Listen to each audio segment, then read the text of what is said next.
Louvado seja o nome do Senhor por tua presença aqui conosco. Obrigado porque você saiu do recôndito do teu lar para podermos juntos louvar ao Senhor nesse sábado. Nós estamos sentindo falta de muitos amigos nesta manhã, porque o nosso ministério do ECC está em seu segundo encontro anual. E Deus seja louvado também por esse ministério que tem auxiliado e salvado muitos casais. Nós também louvamos ao Senhor porque muitos de algumas classes relacionais da escola sabatina estão nesta manhã também fazendo alguns trabalhos de assistência social.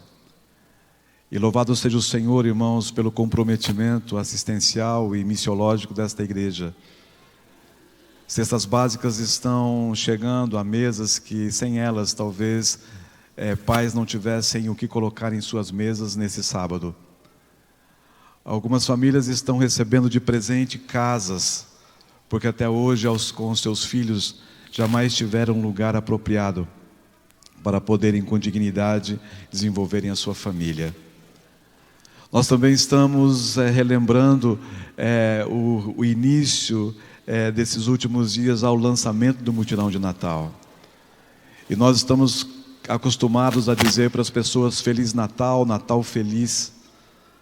Mas quem sabe muitas pessoas desse ano de 2016 não terão motivos para dizer Feliz Natal.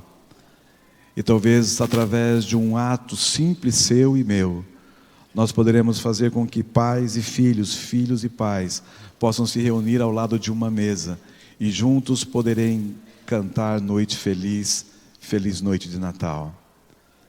E gostoso a gente poder ver as pessoas se envolvendo. E gostoso nós podemos sentir a nossa comunidade buscando alternativas e sendo ela mesma o próximo das pessoas que são necessitadas. Também quero convidar você. No dia 5 agora de novembro, nós queremos iniciar o nosso projeto das 40 madrugadas, onde estaremos juntos novamente estudando a palavra do Senhor durante 40 dias. Nós queremos convidar você para que você faça planos ao lado da sua esposa, do seu esposo, você mesmo, você que é filho e às vezes os horários não batem com os horários dos seus pais, que você também coloque na sua agenda ser um madrugador de Jesus nessas próximas 40 manhãs, estudando a palavra do Senhor. Nós teremos aqui no dia 5 de novembro a presença do pastor Gilson Brito, da TV Novo Tempo. Ele é um dos oradores da nossa TV. E ele vai nos ajudar a fazermos o lançamento desse projeto muito especial para a nossa vida espiritual, as 40 madrugadas com Deus. 22 de outubro. Você, adventista do sétimo dia, o que essa data te lembra? Eu queria que você voltasse comigo a 22 de outubro de 1844. Talvez naquele período em que a profecia bíblica chama de clamor da meia-noite, entre 1840 a 1844. Especificamente a casa de um pastor, Carlos Fitti. Esse pastor havia vindo do metodismo. Ele abraçara o movimento milerita dos seus dias, que pregava a volta do nosso Senhor Jesus Cristo em 22 de outubro de 1844. E esse pastor saiu como centenas de outros pastores que vieram de várias denominações evangélicas e protestantes daqueles dias. E essas religiões, as pessoas iam aceitando o evangelho da volta de Jesus, ou o chamado, ou o convite, ou a pregação. Carlos Fitti praticamente abandonou a sua família. E assim como disse, entre outros, muitos desses homens começaram a pregar o Evangelho. Guilherme Miller, de 1840 a 1844, ele pregou 4.500 sermões, talvez a média de um por dia, falando sobre a volta de Jesus. E já próximo à grande data tão esperada, Carlos Fitti saiu numa manhã para fazer a sua pregação. A igreja estava reunida, Centenas de pessoas atenderam o chamado, o convite urgente de entrega, de confissão, de arrependimento, porque Jesus estava às portas. E Carlos Fitt fez um apelo e disse: quem quiser ser batizado hoje, nós vamos aqui abrir uma fenda, abrir um buraco em meio ao gelo, e ali naquela lagoa congelada nós iremos fazer os batismos. E dezenas de pessoas aceitaram o apelo naquela manhã fria. E eles desceram aquelas águas congeladas daquele lago. Quando Carlos Fitt saiu dali, esse pastor, ele já saiu com uma dor no seu peito. Ele havia pego ali naquelas águas uma pneumonia. E nós sabemos que nesse período desse século, uma pneumonia era uma doença mortal. Dia 14 de outubro, Carlos Fitt veio a falecer.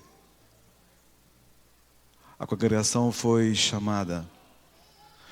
O seu corpo, dentro de um caixão, foi colocado à frente da igreja. No livro História do Adventismo de Maxwell, ele diz o seguinte, que naquela manhã, pela primeira vez, ele estaria registrando um feito diferencial num funeral de um pastor diante da comunidade. As pessoas chegavam diante do corpo de Carlos Fitt, e em vez de derramarem lágrimas, as pessoas sorriam e colocavam a mão sobre o caixão e diziam: pastor, até breve, até a semana que vem. E um a um das pessoas iam passando, até que o último despediu e todos diziam a mesma frase: pastor, até logo, até a semana que vem. A família veio, a mãe, com os seus 3 filhos. E essa mãe chamou os pequenos ao redor e disse: despeçam do papai, porque daqui uns dias nós o veremos. E aquela mulher com seus filhos voltaram para casa. E aqueles menininhos, eles começaram a fazer um rascunho de um papel, colocado na parede. E eles iam colocando assim: faltam 8 dias para a gente ver o papai. E de manhãzinha, quando eles levantavam, o mais velho corria e com um lápis ele colocava um X, menos um dia. E a família do papai Carlos Fitt esperavam vê-lo muito em breve. Aqueles meninos, eles sorriam, eles diziam: mamãe, o papai está viajando, já já o papai vai voltar. E os dias foram se passando. Eles iam às igrejas, as pessoas pregavam e diziam o seguinte: olha, Jesus já está voltando, os nossos entes queridos vão se levantar e nós iremos para o céu. Chegou o grande dia. Naquele entardecer do dia 21, aquelas crianças mal podiam esperar o grande momento. Era mais de meia-noite. O menininho mais velho vai até o quarto da mamãe e diz: mamãe, eu não estou conseguindo, eu não consigo dormir. Que horas Jesus vai voltar? A que momento isso vai acontecer? Daqui a pouquinho o papai vai estar chegando. O sol despontou em meio às colinas. Aquelas 3 crianças correram rapidamente para a janela do quarto. Elas ficavam olhando para o céu, esperando naquele momento ver Jesus voltar. O relógio ia batendo na sala, 7 horas da manhã, e davam ali as batidas com as suas cordas. E 8 horas, 9 horas, 10 horas. E aqueles meninos apreensivos a cada momento diziam: mamãe, aonde está Jesus? Aonde está o papai? O sol se depôs no horizonte. A escuridão tomou conta daquela casa e daquele lugar. E no coração daquela mãe havia uma negritude e trevas tremenda, porque Jesus não tinha vindo. e o seu marido, seu esposo, não tinha ressuscitado. Havia choro no quarto. E as crianças perguntavam para a mamãe: onde está o papai? Por que Jesus não veio?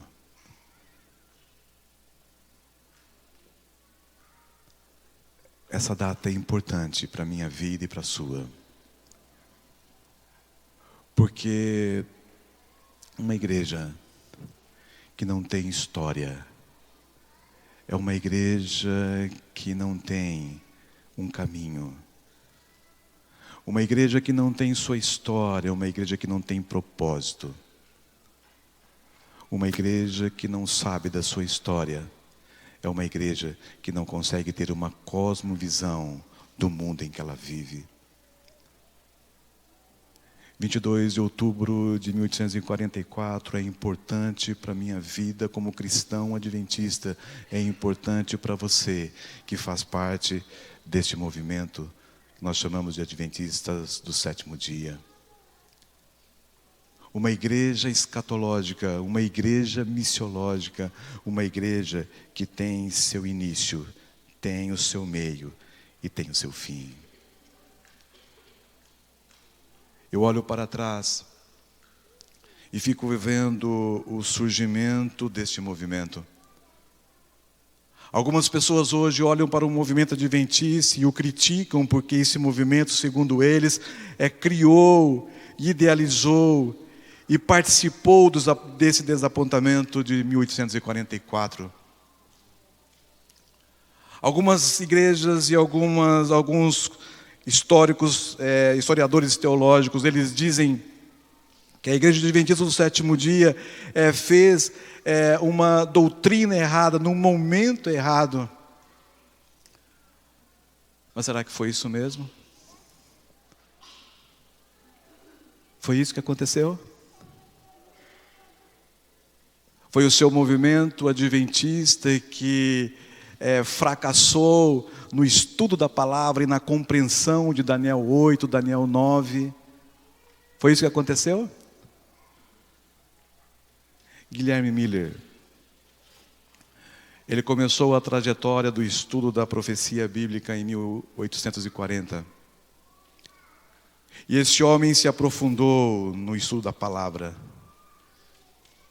Ainda não existia o adventismo. Mas Guilherme Miller, chamado, tenho certeza, por Deus, esse homem estudou as profecias. E ele foi para Daniel 9 e descobriu as 70 semanas, iniciando-se ali no ano de 457. E ele descobriu dentro da profecia bíblica a marca da vinda, a primeira vinda do nosso Senhor Jesus Cristo e o seu batismo e a sua unção. Animado com a descoberta, ele retrocede. E ele vem ao capítulo 8 de Daniel. Estou só simplesmente fazendo uma síntese muito limitada aqui do momento. E ele entra no verso 14. E encontra essa grande profecia bíblica com esse número de 2.300 tardes e manhãs. E quando ele vê a palavra e o santuário será purificado, ele faz uma ligação. Ele diz: olha, a segunda vinda do nosso Senhor Jesus Cristo vai acontecer aqui. O santuário purificado será na terra. E vai culminar com a segunda vinda de Cristo, que virá para purificar a terra, o santuário que está colocado aqui em Daniel 8,14. E aí, corroborando com outros textos da Bíblia, indo para Apocalipse, para as promessas de Jesus em Mateus, ele forma essa teologia e ele sai pregando com convicção. Centenas de mulheres e homens atendem a esse convite, aceitam essa palavra. As pessoas começam a vir de várias religiões protestantes, todas voltadas para a segunda vinda do nosso Senhor Jesus Cristo. E esse movimento chamado movimento milerita, nesse momento, ele se espalha pelo mundo. E todos aguardavam a volta do nosso Senhor Jesus Cristo. Guilherme Miller, estudando os calendários judaicos, ele descobre que esse período poderia acontecer da volta de Jesus Cristo entre 21 de março de 1843 a 21 de março de 1844. Depois eles começam a estudar melhor. Surge um outro estudioso da Bíblia, Samuel Snow, e esse Samuel Snow, ele determina a data 22 de outubro de 1844. O movimento milerita. Dezenas e dezenas de homens e mulheres vindo de outras denominações cristãs que já existiam naqueles dias, os batistas, os metodistas, guardadores do sábado, os batistas do sétimo dia e outras denominações que existiam. E aí centenas de pessoas se juntaram, milhares. 2 milhões de pessoas se juntaram para esperar a volta de Jesus Cristo no dia 22 de outubro. E a gente começa a ver, por exemplo, o Eduardo Irving, que foi alguém que Deus despertou na Inglaterra para que ele pudesse levar o evangelho dessa mensagem da segunda volta de Jesus Cristo para a Inglaterra. Crianças pregadoras, o Espírito Santo desperta-as. E crianças pregam na Suécia sobre a volta de Jesus Cristo. João Bengel, ele também é despertado na Alemanha, e nesse período em que Guilherme Miller pregava na América, João Bengel começou a pregar na Alemanha e na Rússia. Na Holanda, um zelador do Museu Real, ele também é despertado pelo Espírito de Deus e ele começa a pregar essa mensagem. Louis Galsen na França e na Suíça, esse homem também. E aqui, pertinho da gente, Manuel Lacunza, na América do Sul, um padre jesuíta começa a pregar sobre a volta de Jesus Cristo. Vejam que coisa impressionante. E sabe o que me impressiona? Nesse período de 1840 a 1844, aonde o despertamento para o estudo da Bíblia, reconhecendo, entre aspas, a volta do nosso Senhor Jesus Cristo, olhando já para o santuário que despertava esse assunto nesses dias, sabe o que aconteceu? Satanás, meus queridos, nos grandes momentos da história dessa terra, ele sempre trouxe uma contrafação para iludir a humanidade em relação às grandes verdades. E nesse período em que a volta de Jesus estava sendo pregada e falada, nesse período em que esses 2 milhões de pessoas voltaram para o estudo da Bíblia e mais milhões e milhões questionavam os porquês e as datas e as suas marcas, eis que no mundo há o surgimento entre 1840 e 44 de alguns dos maiores movimentos globais. O marxismo, ele nasce nesse período. O dispensacionalismo nasce aqui nesse período. O evolucionismo nasce também aqui. O espiritismo nasce nesse período. O espiritismo moderno também nasce aqui. A emergência do existencialismo na Europa, as religiões orientais surgem nesse período de 1840 a 1844. Queridos, a gente olha para a história e vê como Deus marcou e permitiu que se marcasse esse período de 40 a 44 de 1800. Em agosto de 1844, Friedrich Engels e Karl Marx em Paris surgem numa luta revolucionária. E eles pregam dizendo o seguinte: um relacionamento duradouro que iria mudar o mundo. Eles proclamavam o caminho para a felicidade era eliminar Deus da vida, o princípio para a paz, segurança e liberdade. Surge aqui em 44 a pregação sobre o socialismo e o comunismo como a esperança do mundo para a paz e para a liberdade. É incrível que Darwin e o surgimento da evolução naturalista acontece em junho de 1842. E em 1844, Darwin lança um livro de 230 páginas, A Origem das Espécies. Vejam como que Satanás trabalhou. Enquanto Deus incitava e movia um povo para falar de sua volta, para pregar o evangelho eterno de Apocalipse 14, 6, temei a Deus e dai-lhe glória. Quando o povo se levanta para essa mensagem, Satanás levanta um Darwin para pregar a doutrina do evolucionismo. Enquanto Guilherme Miller falava sobre a volta de Jesus, Karl Marx e seu companheiro levantavam uma voz dizendo: a esperança não está na volta de Cristo, mas a esperança está no sistema político e econômico e social, o comunismo e o socialismo. Enquanto nós falávamos de um Deus eterno, o espiritismo moderno ia surgindo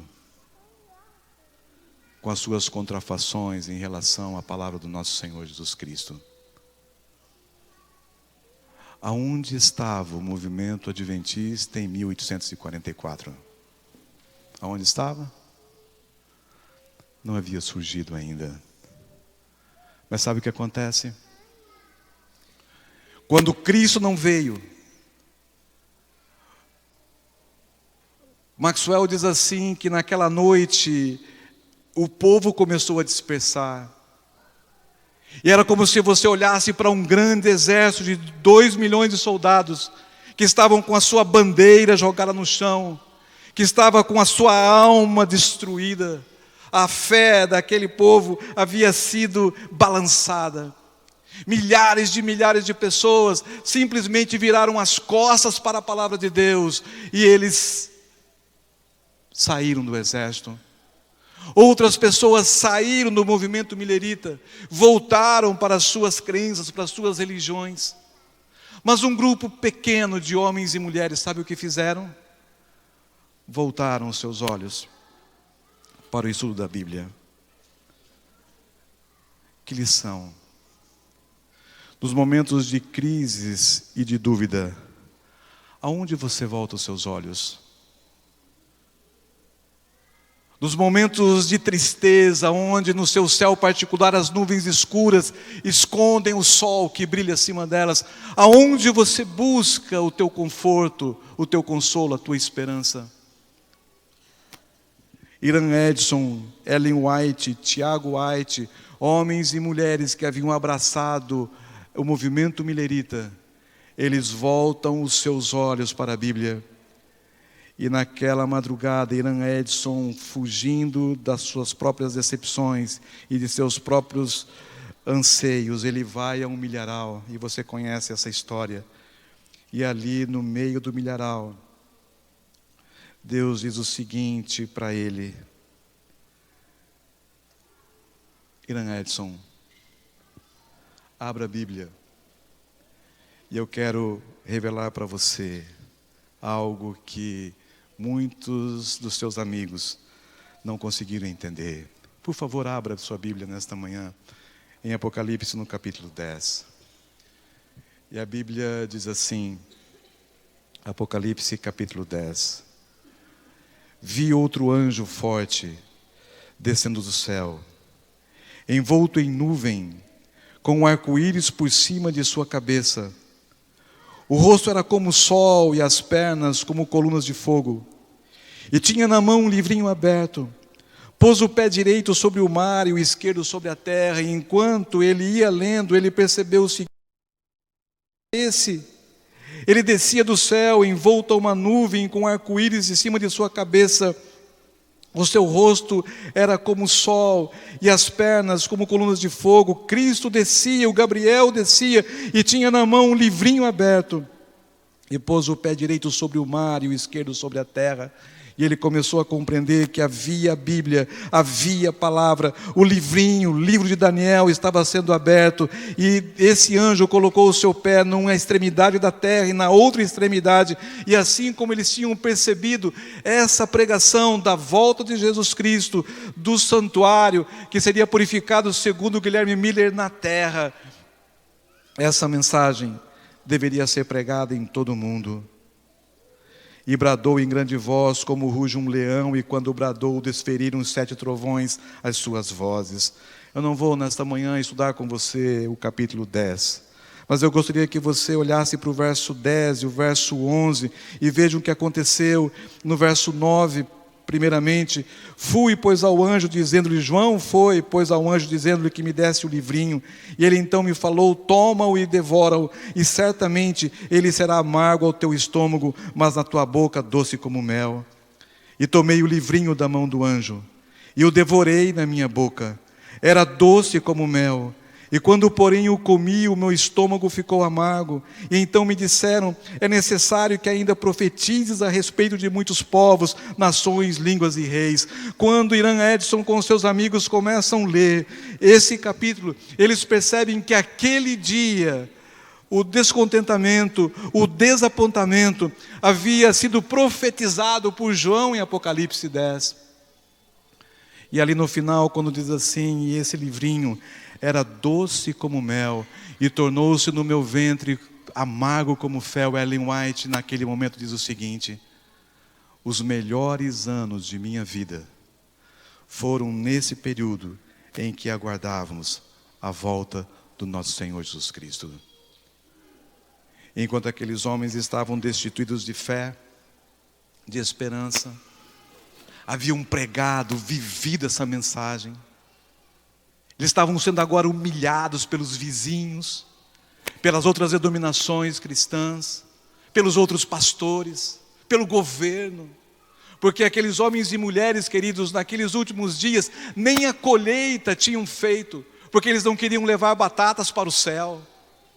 E naquele momento, quando esses homens e mulheres estavam sem esperança, vem agora o anjo e diz o seguinte: importa que profetizes outra vez a quem? As nações, a todos os povos, as línguas. Profetizar o quê? Falar o quê depois daquele momento, no outro dia? Falar o quê? E o evangelho do reino será pregado em todo o mundo, e então virá o fim. Vejam que coisa incrível.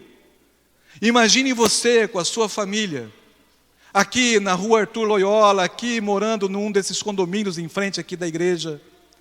E você ali todos os dias dizendo o seguinte: olha, aqui na portaria, as pessoas passando e você dizendo o seguinte: olha, dia 22, se preparem porque Jesus vai voltar.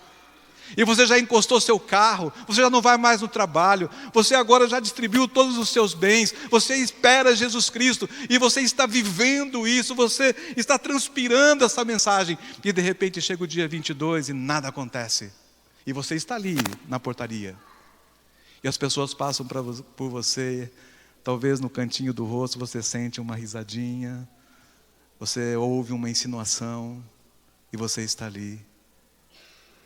Você talvez diga o seguinte: eu vou pegar minha família e vou mudar desse condomínio. Eu não vou mais aparecer aqui. Na igreja aqui, nem pensar, não entro mais. E agora a palavra de Deus vem e diz o seguinte: você vai ter que sair. E você vai ter que começar a pregar. Pregar o quê? A volta do nosso Senhor Jesus Cristo. Eles compreenderam ali que o santuário celestial a ser purificado era na terra. Era a terra? Aonde era?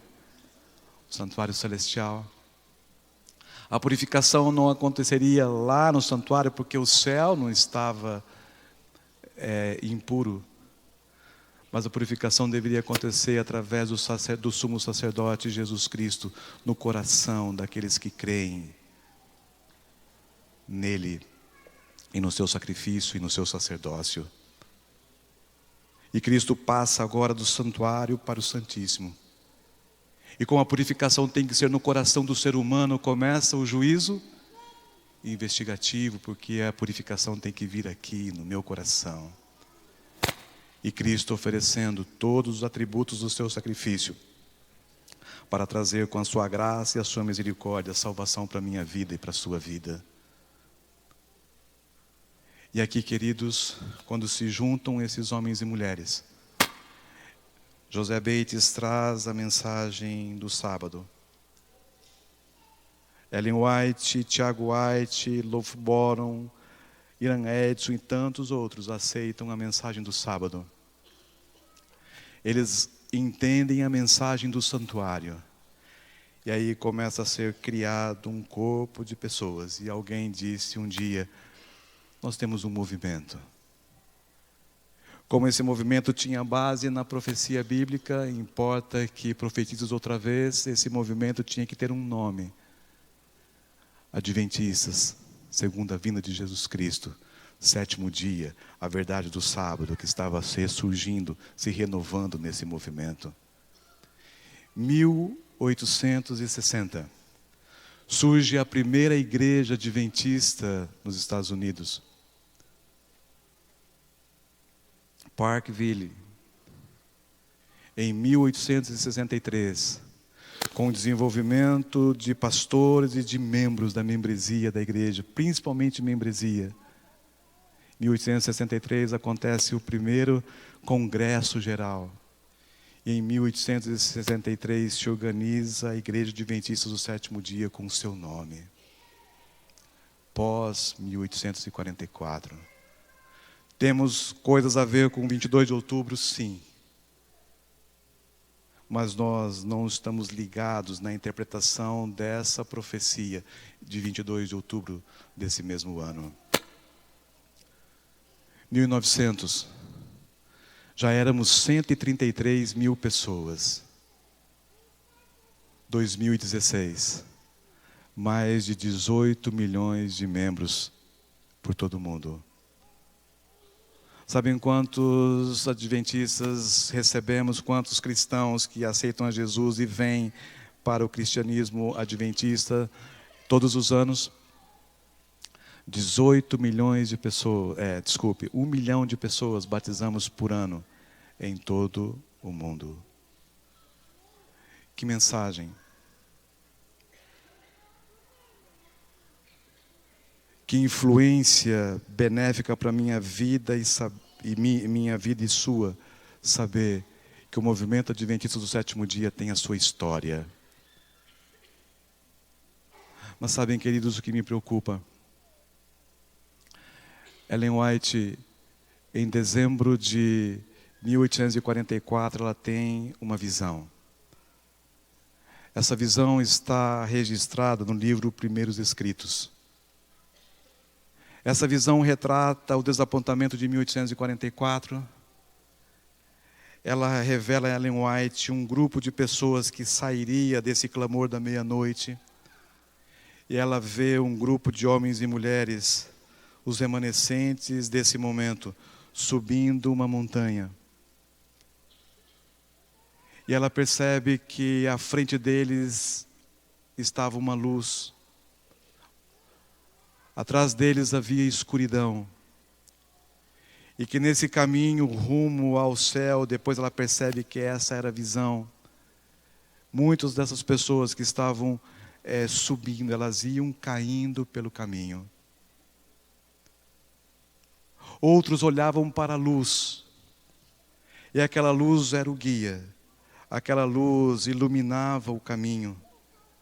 Mas o caminho era tortuoso, muitas vezes estreito, muitas vezes com abismos. Mas não importava as dificuldades do caminho. O que importava é que um grupo de pessoas ia subindo, olhando para aquela luz, tendo um foco, um objetivo, chegar ao cume do monte. Essa visão de novembro de 1844, dada a Ellen White, é a visão que inclui você e eu em nossa jornada cristã. Hoje estamos nesse caminho. Um caminho, queridos, não tão fácil de trilhar. Um caminho tortuoso. As trevas estão misturadas à luz.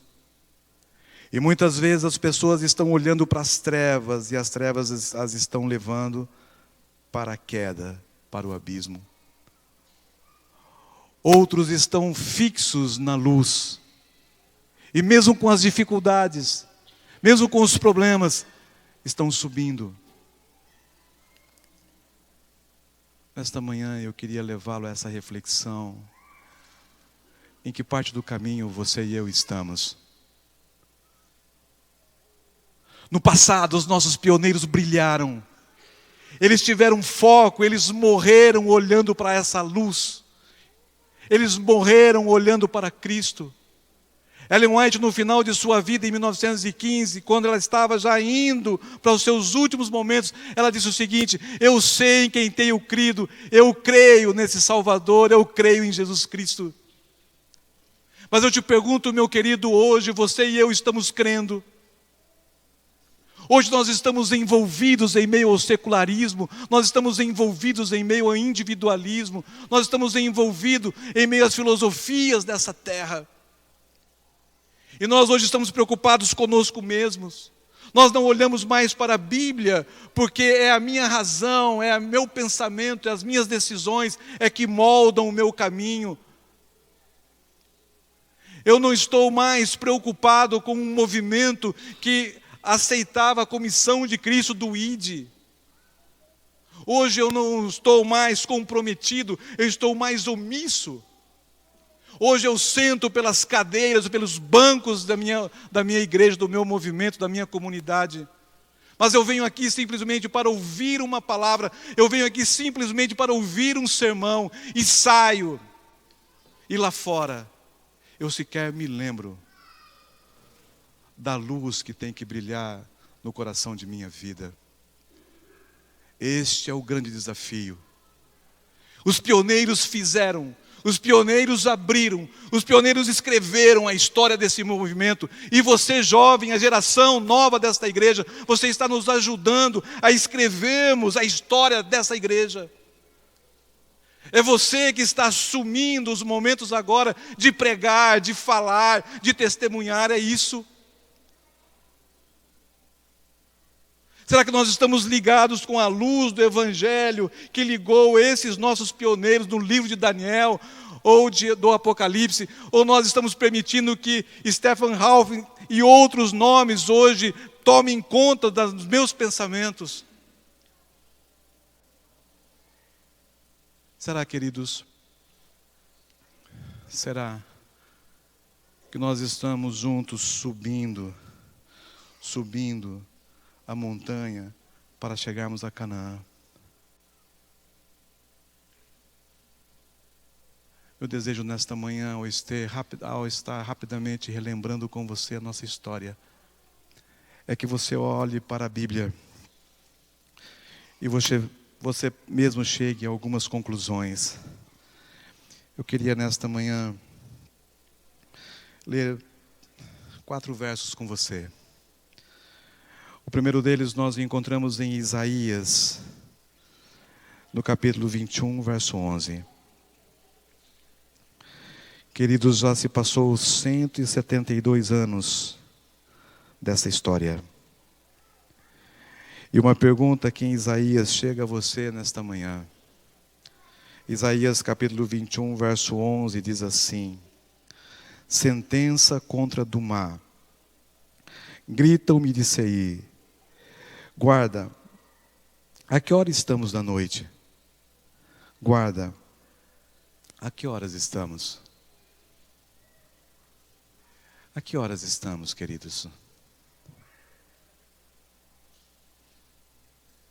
Será que está faltando pouco? Será que está faltando muito para a culminação da história desse tempo? Eu queria que você fosse para Hebreus. Hebreus no capítulo 10.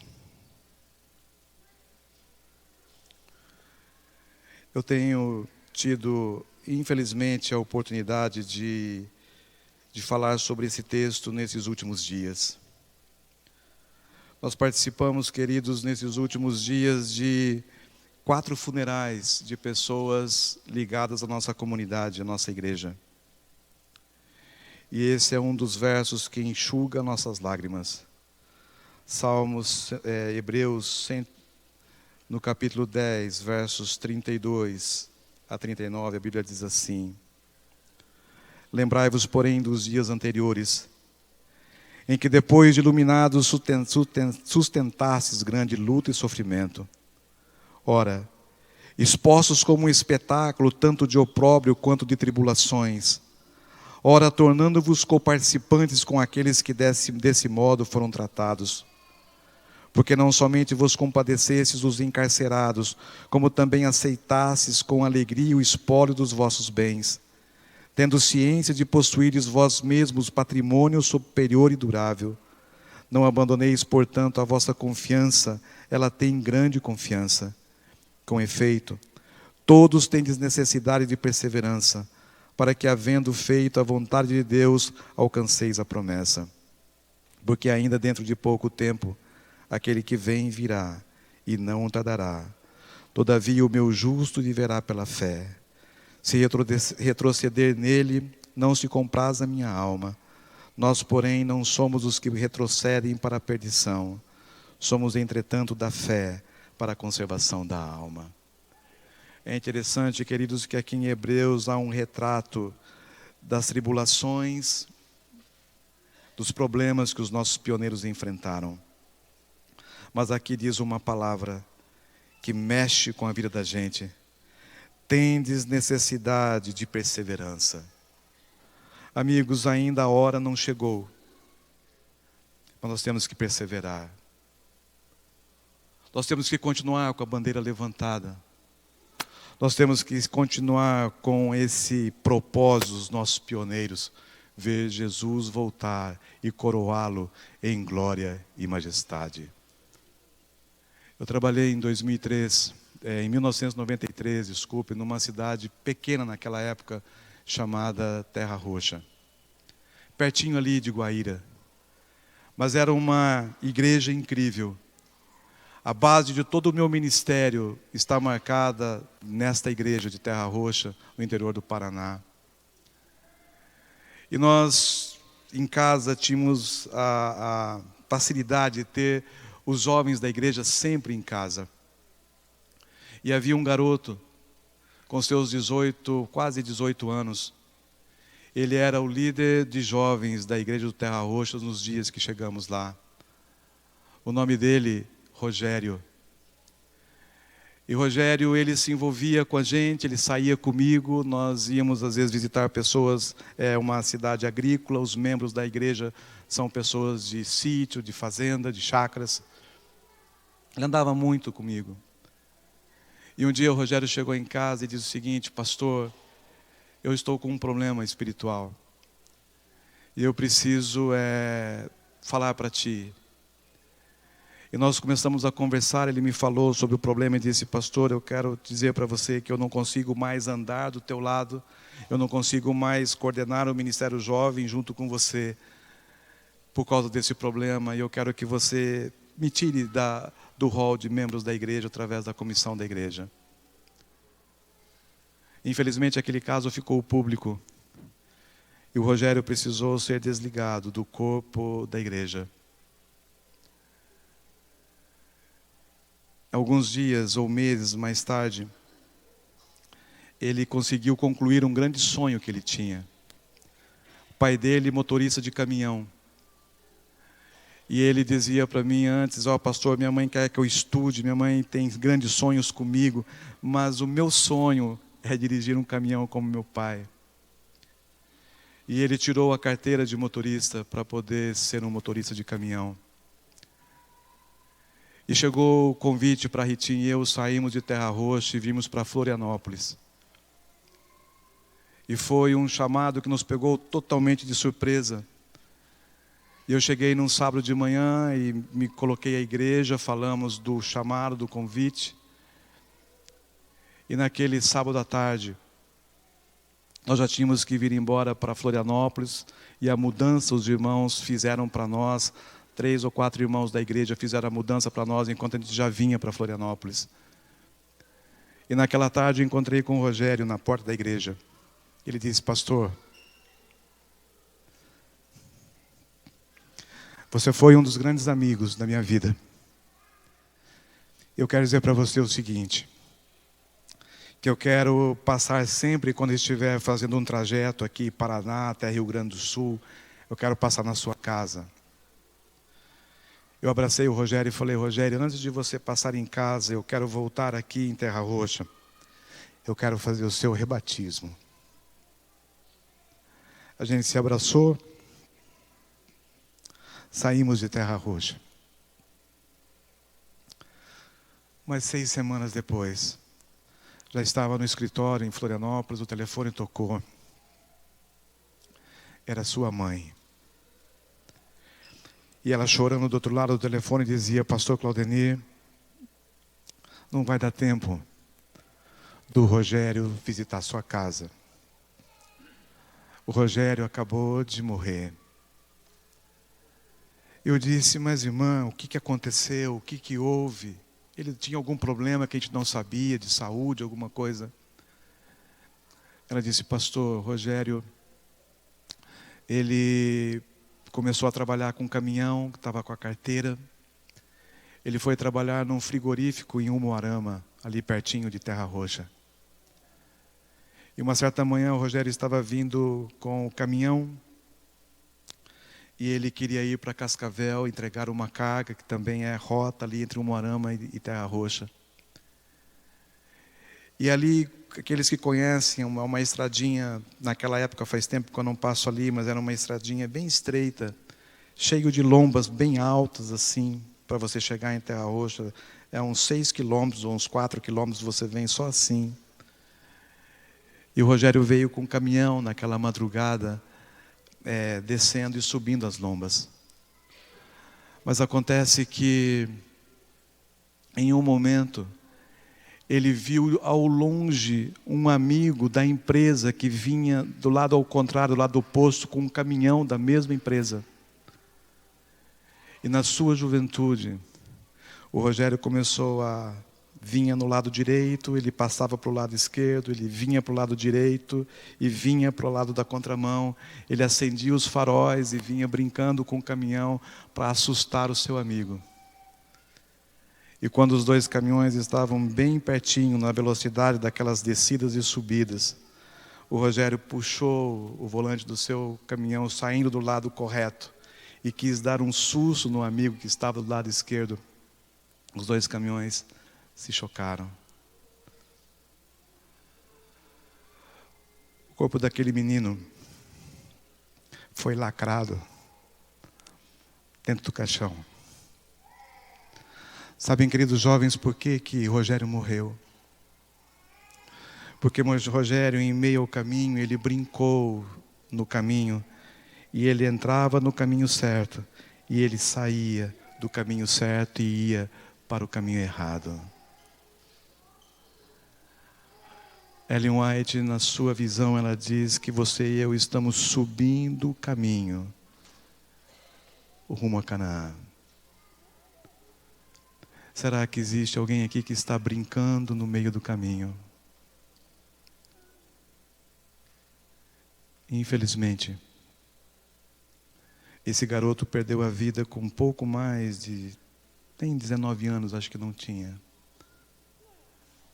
Porque ele brincou de sair do caminho. Não brinque.